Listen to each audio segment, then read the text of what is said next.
If you're looking for the next best thing to invest in, try investing in your long-term health with Forward. Forward is intelligent medicine with a personal touch. Their doctors are dedicated to catching top killers like cancer and heart disease early, which could save you tens of thousands of dollars in the long run. So invest in a doctor that's invested in you. Visit GoForward.com to learn more about how Forward can help you manage your long-term health risks for one flat monthly fee. That's GoForward.com. Hello, you're listening to 101 Part-Time Jobs, the podcast where I speak to bands, musicians and artists about their survival, how they've got to where they are today, how they've kept body and soul, and occasionally some of the brilliant gaffes they've made along their way. I'm so excited to welcome Jamz Supernova to 101 Part-Time Jobs. Of course, we've heard Jamz on One Extra, BBC Six Music, and now she has her own podcast, DIY Handbook, where she speaks to some incredible guests, from June Sarpong to Toddler T, about their creative journey and the do's and don'ts they've learned along their way. Thank you so much for listening to 101 Part-Time Jobs. We're well past 101 episodes now. I've sold out for all books that I got printed for the occasion. That was a brilliant feeling, shipping the last few of them. So thank you to everyone who ordered one of those books. And shout out to Loud and Quiet magazine for mentioning it in their most recent issue. East London's Signature Brew have been brewing beers with bands since 2011.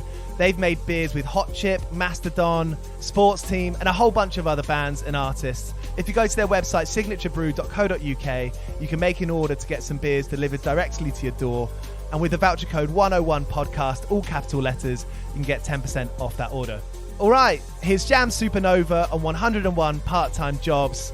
Subscribe if you haven't already. Go back through the 100 plus episodes that I've done and see you next week. Go well. Cheers! When I was playing in a band that required us to tour basically full time, everyone was working jobs between tours and between making records, and I quickly found out that never stops. You know what I mean? You can keep on writing, keep on making records, but ultimately it's up to you. You know, as a freelance creative, you're your own manager. You know, you have to give yourself the impetus. And after 10 years in radio, now with DIY Handbook, which is the definition of that, you know, talking about mistakes, speaking about how you make it happen for yourself, and more importantly, making it happen for yourself in the first place is keeping it going, keep on carrying on.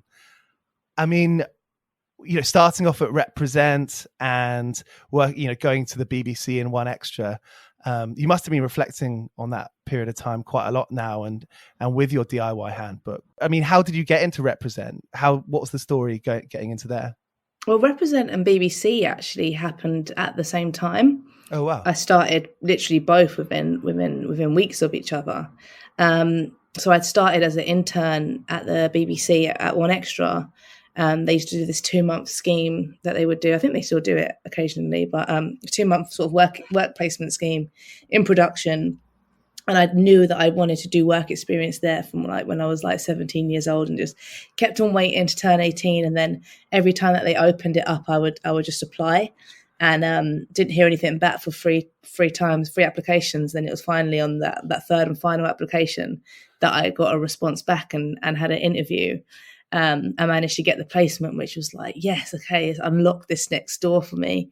And then around the same time, I had, it was in the year that I'd left college, and I'd done so much radio at college, and I'd continued doing radio by doing it at like a small sort of local station, which was kind of run by, real kind of community. When they say community radio, not youth radio, I mean like community radio, like in the basement of a computer shop run by, men twice my age. And I was on that station, and I had a friend that was doing radio at Represent, was like, why are you hanging out with these old men? Like, come and do a radio show where all the young people are, and come to Represent. And so literally it was like all within that sort of same summer that I started as an intern and doing shows on Represent, and it was perfect timing, really. That's great that it took 3 goes. I mean, keeping on it, staying determined, which is obviously one of the episodes of DIY Handbook. It's that resilience. I feel like a lot of people in creative industries, in music or playing in bands or electronic or DJ music, where it can often feel like there are gatekeepers. which in my experience, I realized was definitely, at times that I've thought that, it was definitely in my own head. You know, that was a product of myself. No, I actually think there are gatekeepers, and whether they're gatekeepers in a sense of we're not letting you through, you know, or that sort of thing, or there are people, you know, in these sort of careers, there are other people that are in control of your destiny. And I think that can be a hard pill to swallow. And that was something that I really had to learn how to overcome that emotionally, and the way around that person, that whoever that person was, because I think all of my sort of initial sort of beginnings in all the different types of, you know, jobs areas that I'm in now. But, you know, it took me 5 times to get a show on One Extra. That was 5 years. It took me 3 times. Like nothing kind of came easy, and there were always going to be those people in the way that would say that I wasn't good enough, or I wasn't this, or I wasn't that. And it's like, okay, so I had to go back into my head. All right, cool. So how do I make myself either A, so good that it's undeniable, or B, how do I go about it a different way so that that area that they don't think I'm good at doesn't really matter anymore? How have you kind of navigated that in terms of, you know, the face-to-face kind of interaction with those people, or over email? I mean, it's hard, you know, that those must have been tough conversations. And I think a lot of people kind of would shy away from those kinds of rebuttals, I suppose, that people might give you. Yeah, I mean, definitely. I remember the first sort of rejection, like face-to-face, that I had experienced, because I wasn't averse to rejection, you know, before, you know, that year of work experience that I did before I even got to the BBC. I'd entered so many different presenting competitions, and there had been, so, you know, I sort of started to quite rapidly from like 18 get a taste of rejection, whether it was even I did this sort of scheme straight out of college with The Guardian, and then you went to Edinburgh Fringe Festival, and then off the back of that you'd meet lots of different TV companies, and you could go and do interviews with them so you could be a runner. And that was my, you know, at that time, that was my dream, to be a runner, because that's going to, again, open lots of doors. And I had about 4 interviews back to back to back and didn't get any of them. Wow. So yes, I wasn't adverse to rejection, but that was never face to face. That's like someone not calling you back, or an email, or a phone call, and you know, you can kind of mask it a little bit. But I remember the first like bit of rejection, like face to face, and it was probably about just under a year of me working at One Extra. I, you know, continued after my work experience and stayed on in production, and I'd done like a demo for them.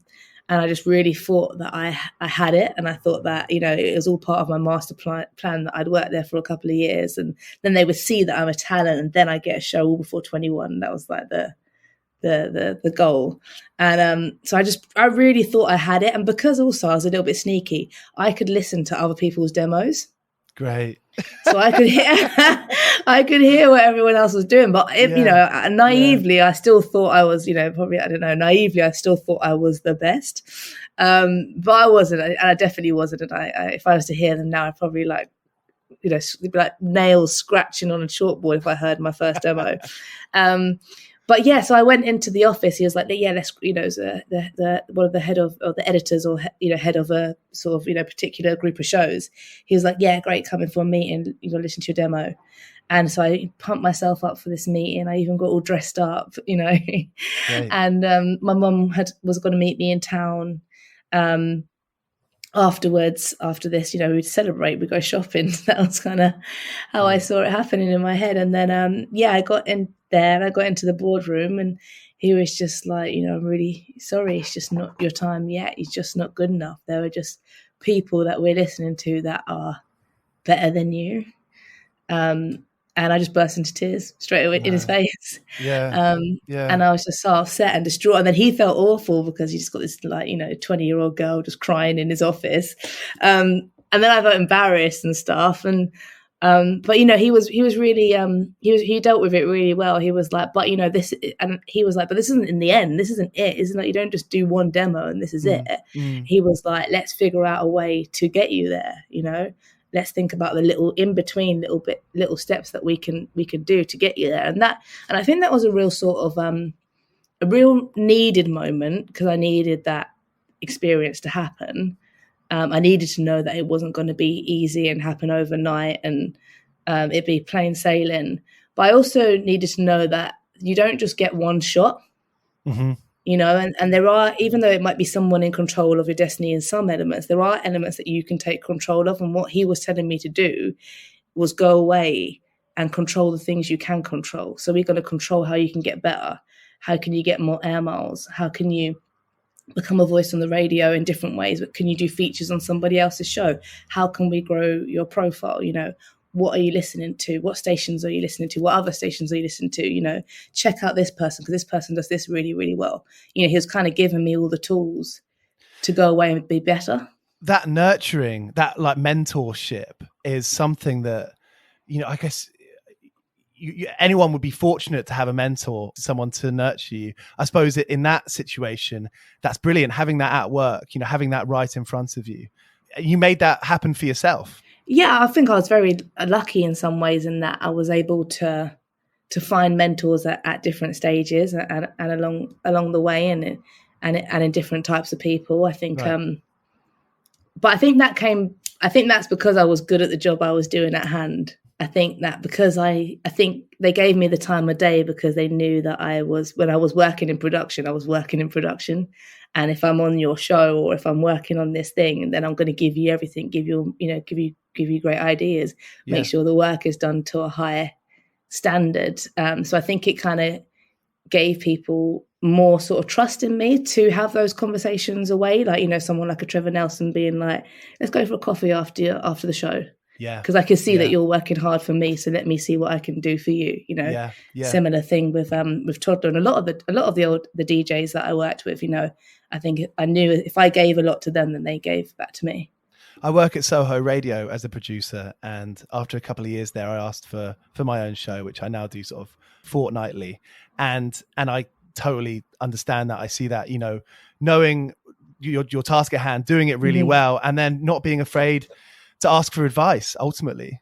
Yeah, and knowing when in that moment when to ask for advice. Is it just before that person's about to go on air, or when, you know, when they're doing Probably it, or not. or is it after the show, you know, or is it dropping an email? You know, it's like having that kind of bit of coyness and a bit of class around it. Totally. I mean, growing up and going to a creative school, was there? I mean, you know, you read about how there's competition at that school. Has that manifested itself in you, do you think? I mean, I think I was competitive before the Brit school. Right. I'm quite a competitive person by nature. I would probably compete with myself. Like, you know, if I saw myself running in the mirror, I'd be trying to outrun myself. But and you used to do cross country running. Yeah, I did a little bit. I dabbled. No runner, but I dabbled in it. But I used to play football. I played football till I was 16. That was kind of, and I had an older brother, and he made me play every day with him. Brilliant. And that's around New Cross. Yeah, that was when I grew up in New Cross, and I played for a team called Kent Magpies, which is like sort of Eltham, so all southeast London way. But yeah, at the Brit school, it wasn't.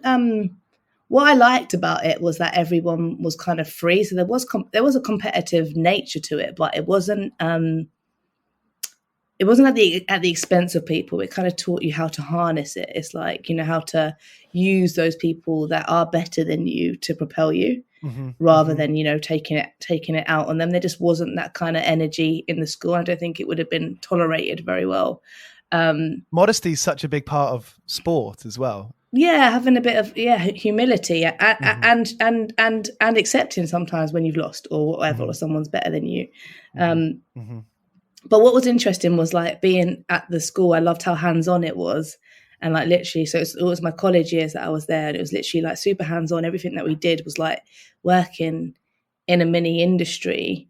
But I think you still had to fight to be seen as what you wanted to be seen. So I remember working a lot on the radio side of things and being told that I would make a great producer, and that actually probably presenting wasn't really for me, but producing was going to be my thing. Was that something that you took well? I mean, was that a hard thing to hear? Was presenting something you wanted to do at that time? No, yeah, it was always what I wanted to do. So I was definitely like, but then it's like a crossroads. Like, who are you gonna listen to? Are you gonna listen to someone, or are you gonna take it and be like, I'll show you? You know, and I think again, it was kind of another one of those like lessons in that those crossroads. It's like, well, that's not just what I want to do, but let me use it. You know? Yeah. I mean, that self-worth, I think, ultimately have you always been, you know, what's your story with self-worth and, you know, how you believe in yourself, I suppose?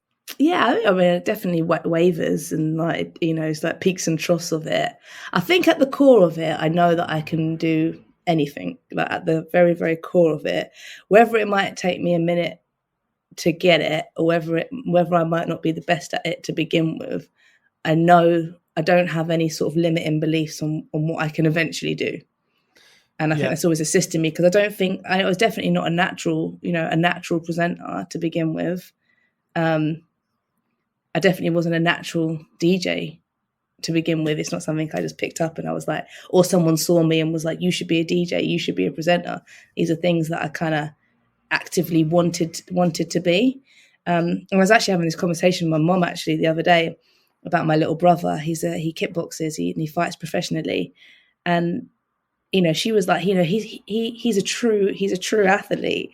You know, out of all my children, he's a true athlete. And I was like, a true athlete? I was like, hold on a minute. He's one of the true athletes. He's not the true athlete. But she was like, no. What I mean is, she was like growing up, all he did was watch TV, watch cartoons, eat sweets on the sofa, and draw. You know, he was quite like a shy, introverted kid, but he chose kickboxing, right?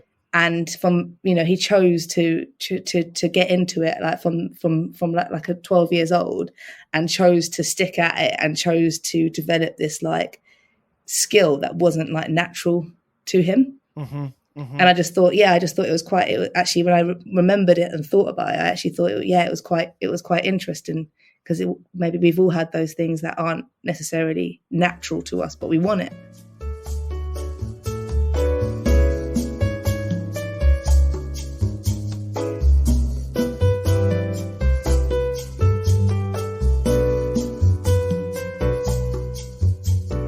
Years working in radio, coming out of school, and you know, knowing that you want to do something but not necessarily you know, having the experience behind you. I mean, has you know, what we're talking about there, has that happened within the last 10 years as well? You know, you keep on growing as a presenter, as a DJ. Have there been moments that you've had to take, you know, restock about how you self-evaluate in that sense? Oh yeah, definitely. I mean, all I ever wanted was to be on One Extra from 18 to when I got the show at, you know, at 24, just about to turn 25. That's all I wanted. And it's all I could see, and it's all I could think about, and it's all I could focus on. And everything was so driven to this one point in my life, which was to get a show. And then it happened. And then it was like, okay, cool. But who am I if I'm not trying? You know? And I had to have this kind of, I had like a little bit of like a weird depression once I got the show, like, because I went from working freelancing in production to 7 days a week to working 1 day a week, having one show a week. Because it was a bit weird I could have probably stayed in production if I wanted, but I kind of had to make the jump from production to presenting. So I went from, working all the hours under the sun to just this one day a week. And then now having to figure out like what else then, because it was all I was working towards. And I kind of had like a little bit of like a kind of weird little mini blip of like, I guess, depression in a sense. Like I was sleeping all day, just kind of mooching about, not really doing much, but then feeling like bad because I should be feeling happy because I've got the one thing that I'd always wanted. And I kind of like to pull, you know, my friend kind of was like, look, girl, we got to stop this. You cannot be waking up at 3 p.m. This is ridiculous. Good friend. Yeah, she was like, this is ridiculous. And we kind of came up with like a little plan of like, actually, okay, you might not be working, but what are the other things you could be working on? You know, in those times, okay, you know, when you're not planning your show, like, and getting all these ideas that you spoke about actually into fruition. And that was kind of like, you know, the buildings of building a brand, really, because it's all good being given one opportunity, but you've got, like you said at the beginning, sustainability, longevity. How do you keep it? And if I just had a show on One Extra and did nothing else, I wouldn't still be on One Extra now, you know, or be on 6 or whatever. You wouldn't have the fire inside of you. How do you mean when you say that? I mean, I wouldn't have had another contract given to me if I just literally just did the show and just, you know, just went on air every week and did the show and did nothing else around having a show. I wouldn't be valuable to them. I see. Because they'd be getting more out of me than I'm getting out of them. So I've kind of had to build this Jamz Supernova brand to the point of, because the relationship started off with me needing them, right? Mm-hmm. I wanted the show, I needed them. They didn't really need me. Anyone could fill that slot. But then you've got to get to a point of flipping it, where they need you, because what you bring is so much, you know, whether it's off air or on air. But building that brand, did that come naturally to you? You know, when no. do you remember the sort of day you sat down and thought, brainstormed? Okay, yeah, exactly. Like get on the wall, you know, get on the whiteboard. Yeah, that's totally me. I'm definitely that brainstorming cloud person. Love that. Yeah, no, it didn't come easy, and but I think it came a little bit easier than maybe it would have done when I was 21. You know, because at 21 I just wanted to be a presenter. Didn't know what kind of presenter, just a presenter. Mm-hmm. Whereas with all those knockbacks, I kind of had whittled it down to being, I want to be a specialist presenter, and I want to focus on, you know, this type of music. It was a very specific niche, you know, it was called future R&B at the time. It's like the alternative sides of R&B, which is kind of just R&B now. But at the time, it was very much the stuff that was happening on the internet.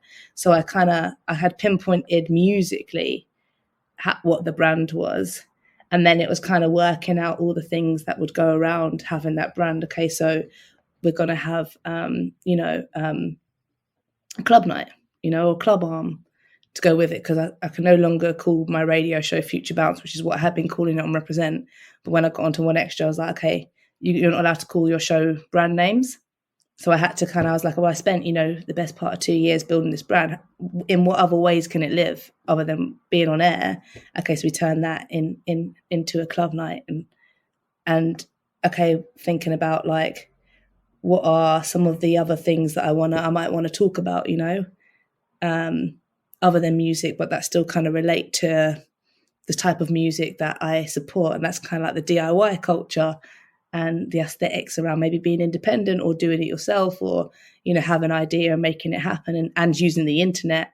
So kind of building around that community as well. And that's how I came up with the initial idea of like, of DIY generation. But I think I just had to remember and keep on going back to like the pure things that anchored me and the pure things that I loved. And it was a specific type of music and a specific sort of spirit of doing things. And it's like kind of thinking about all the different things that make sense around that, kind of having that as my nucleus.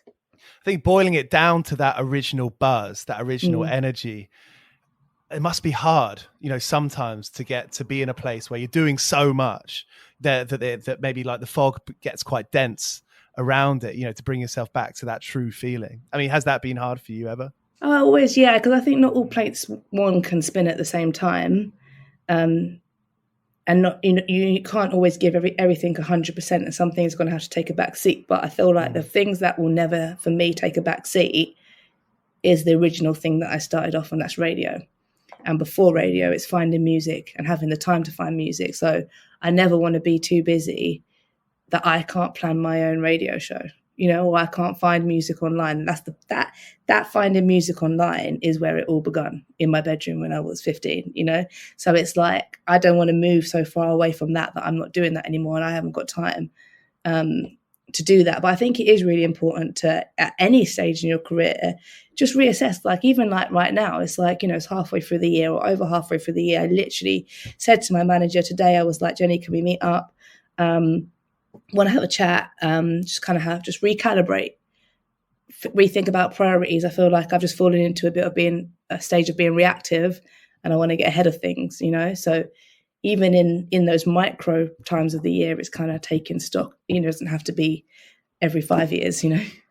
And prioritizing time, you know, 101 part-time jobs, you know, the the whole idea behind this, it was partly to do with the fact that you'd have to do things that aren't you creatively, that aren't you're spending your time doing things in order to do the thing that you like to do. So you don't want to say it's a waste of time, because it's not. You know, you need to do that other part, whatever that may be, to make money, to spend your time wisely. Yeah.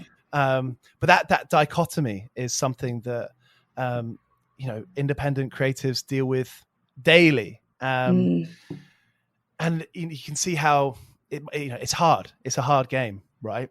Yeah, I think it is, and I think it's really good. I think I feel really, really good about the fact that I've always worked, you know, away from what I do, you know, and whether it was, you know, had many different jobs, like kind of to assist this dream along the way. Yeah. Like, you know, I worked as a teaching assistant in between doing work experience in that year between college and the BBC, because I knew that I'd get time off, or, you know, even when I wanted to be on air, production is my job. That's what makes me the money. I want to be on air. I'm doing stuff from Represent. They don't pay me, but being a producer pays me.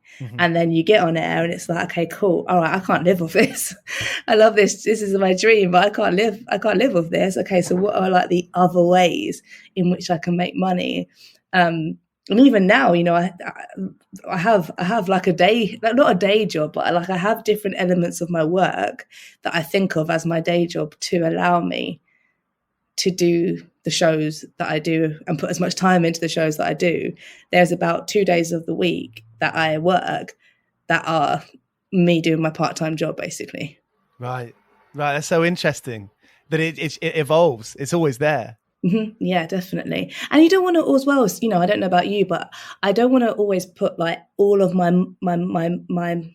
monetary interest into the one thing that I love the most. And I always thought this specifically about DJing, because I love DJing and I think it's a real craft and I love the art of it. And so I have so much feelings attached to the actual like form of DJing.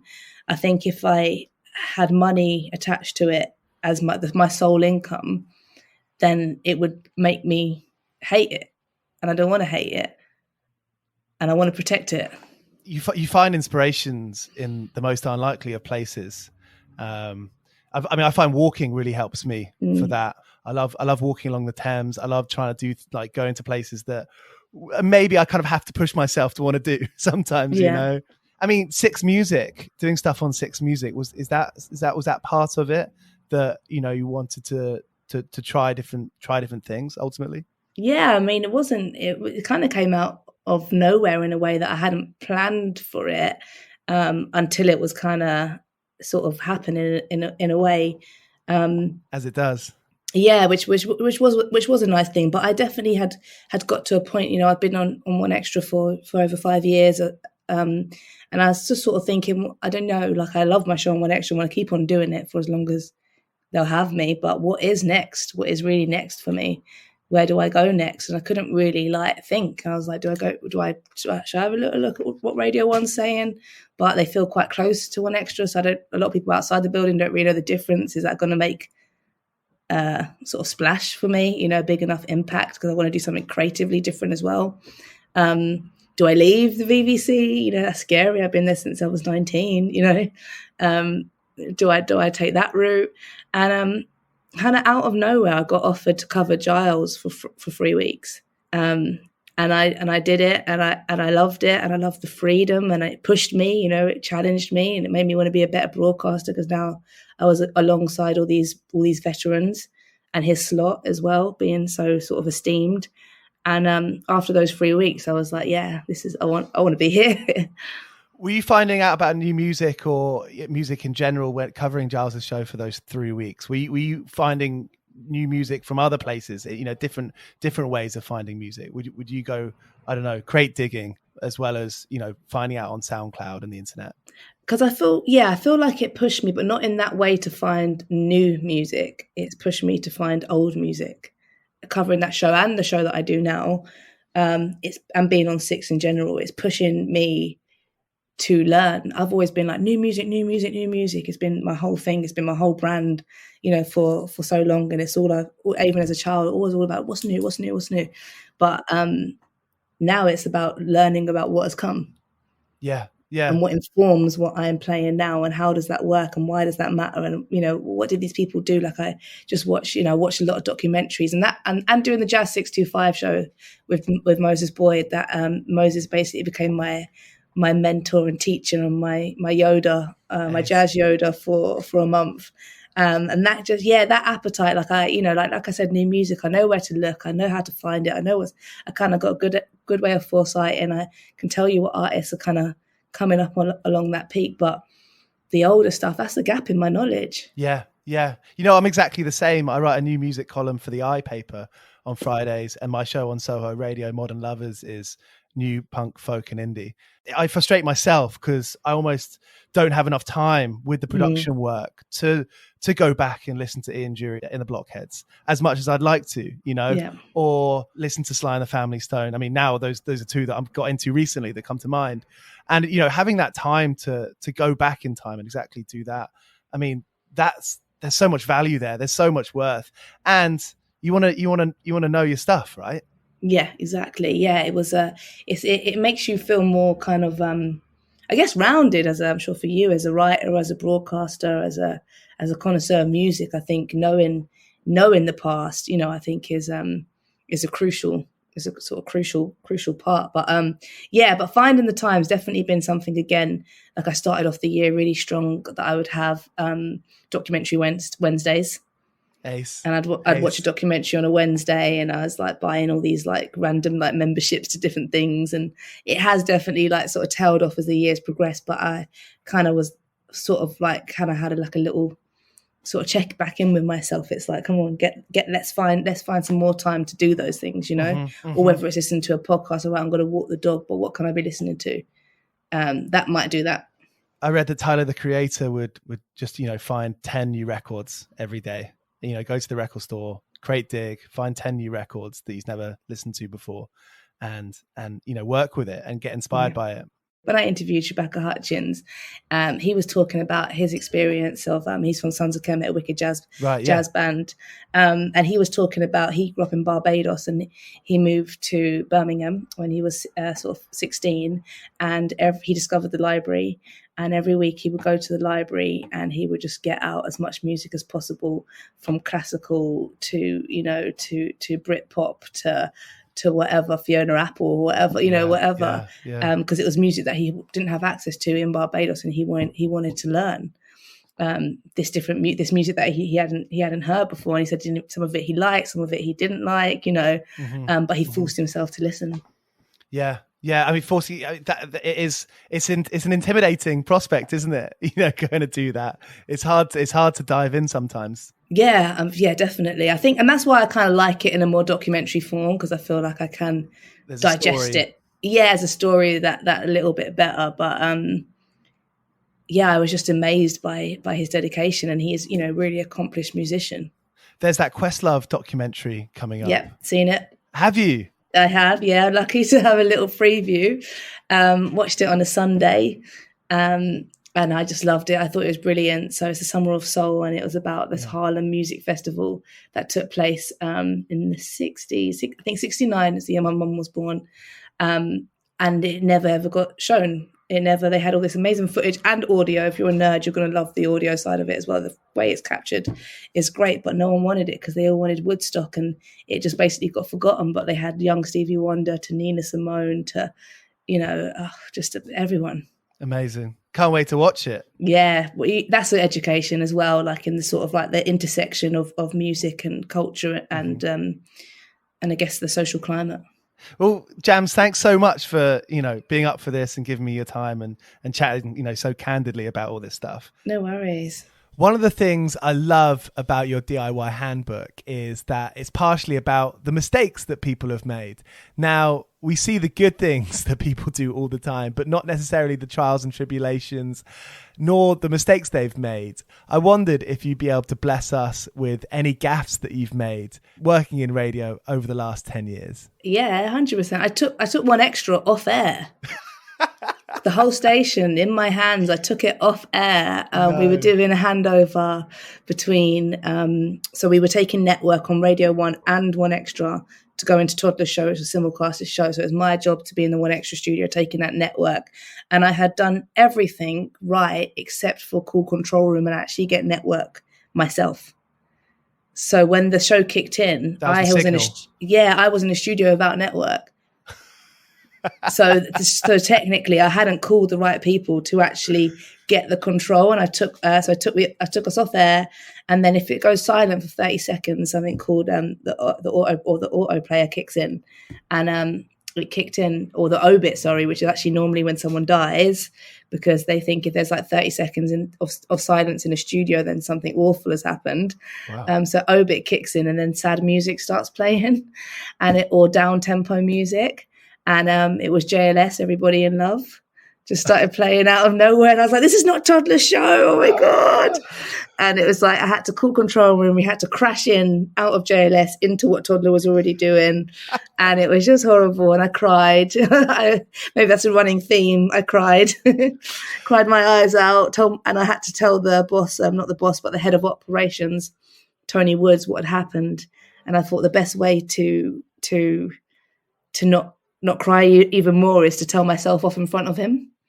So I was like, Tony, I took 1Extra off air, and it was the stupidest thing, Tony. You know, I just one step I didn't follow. It's because I was probably distracted. I should have been, I should have been in the studio earlier, Tony. I should have been in the studio earlier, and that won't happen again. And he was like, well, Jamila, I think you've, you know what you've done, and you've accepted your mistakes, and I think we don't need to talk about it anymore. That's so great. That's so great. I mean, that's the thing with live radio, is that things like that are going to happen. Shit happens. Yeah. Shit does happen. And the only thing that really matters is the next thing you do. You know, how you know, the next note. Yeah. And that's life, isn't it, really, isn't it? It's like shit's going to happen. Mistakes are going to happen. And ultimately, for the most part, we're not saving, well, actually not ultimately, we're not saving lives. It's not that deep. What we do day in, day out is not saving lives. So you just got to take that mistake and take that little bump and just get back up and dust yourself off and go again. You'll be better for it, probably. Exactly. You know. Well, Jamz, Jamila, thank you so much for being up for this. Love it. No, I've really enjoyed it. Thank you. Good to hear. Cheers. So there she is, Jamz Supernova, with an excellent story to finish with. Thank you, Jamz. Thank you, Melissa Meadows. And thank you for listening. See you next week. Here's Sparrer. I've been working all day for me mate on the side, running around like a blue-ass fly. I've been working all day for me mate. Every bleeding minute I've been on the go, up and down the ladder like a fiddler's elbow. I've been working all day for me mate. This is a Mighty Moon Media podcast.